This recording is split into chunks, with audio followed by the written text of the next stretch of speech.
বস্তু হলো ভক্ত পদ জলার ভক্ত পদধূলি।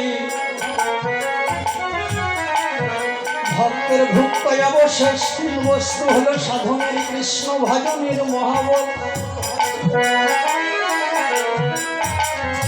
বলতে পারেন আমাদের বাড়ির আঙ্গিনার মাঝেও ধুলি আছে, সেখান থেকে নিয়ে অঙ্গে মাগব। ওমা সে ধুলি কিন্তু এই ধুলি নয়, এই ধুলি হচ্ছে বৈষ্ণবের পদধূলি। মহাজন জানালো বৈষ্ণবের পদধূলি যদি পড়ে গঙ্গা জল, গঙ্গা জল পবিত্র হয় তা ভাগবতে বলে। আর বৈষ্ণবের ধূলি যদি কোনোদিন লাগে কোনো পাপীর গায়ে, লাগে পাপীর গায়ে, পুষ্পরতে চলে পাপী বই কুম্ভে যায়।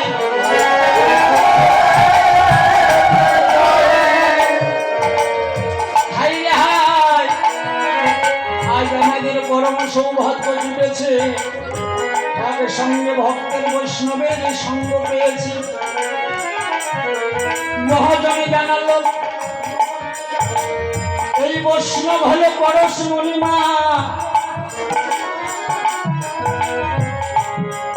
পরশ মণির স্পর্শ লাগলে লোহা যেমন সোনা হয়ে যায়, সোনা হয়ে বৈষ্ণব হলো পরশ মণি বাবা। একজন অবৈষ্ণব যদি কোন শুদ্ধ বৈষ্ণবের পরশ পাই গো, সে একদিন না একদিন বৈষ্ণবের রূপান্তরিত হবে।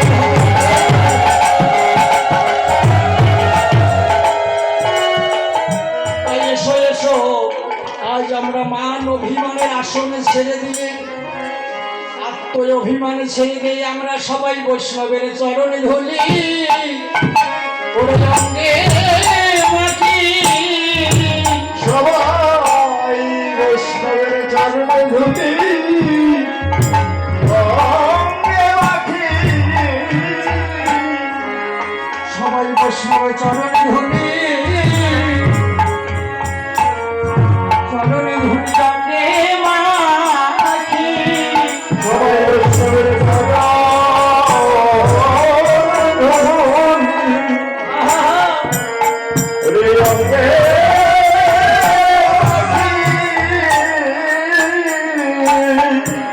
বৈষ্ণবের কৃপা হলে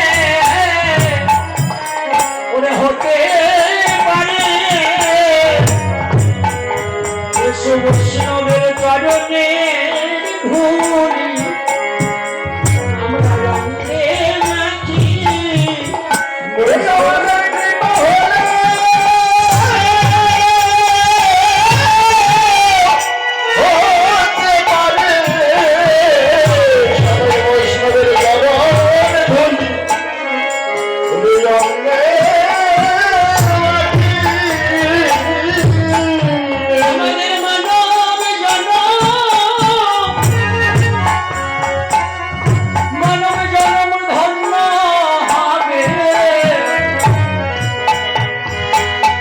আমরা বৈষ্ণবের চরণে ধরি,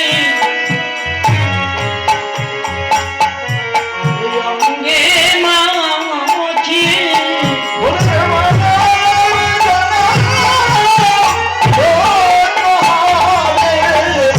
সবাই বৈষ্ণবের চরণে ধরি, অঙ্গে মাটি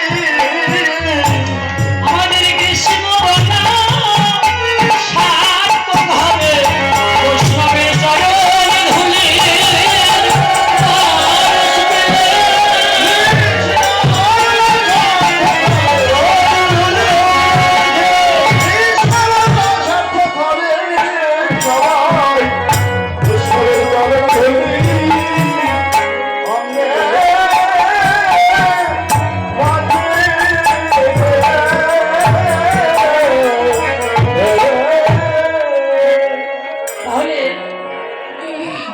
লোহার পরশমণির স্পর্শ লাগলে লোহা যেমন শোনা হয়, কোনো অবৈষ্ণব যদি কোনো শুদ্ধ বৈষ্ণবের পরশ পায়, সেও একদিন বৈষ্ণবে রূপান্তরিত হতে পারে।